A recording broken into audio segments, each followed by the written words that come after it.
As I hear your question, I'm not sure that the real issue is about diet. The real issue to me sounds like it's about communication. In your marriage, when you have a passion, a desire, something that you want to express, your voice needs to be able to be heard just as strong as your husband's. That's not contrary to biblical submission. There really is something for women called biblical submission, but it doesn't mean doing what your husband says.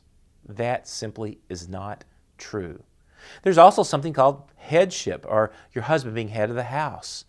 But that doesn't mean that he gets to call the shots either. Rather, what that means is that he is willing to die for you. He's willing to take up the towel and wash your feet. You know, that's where that picture comes from, is that Jesus, as head of the disciples, was willing to wash their feet. In the same way, we husbands are called to love our wives with that kind of tenderness. When statements are thrown around in a marriage that, well, you need to do this because I'm head of the house, there's a misunderstanding of what the Bible teaches. And number two, there's a poor communication pattern going on there. I would encourage you and your husband to sit with someone, not to resolve what types of food you're supposed to cook, but rather to talk about how do we live out biblical roles.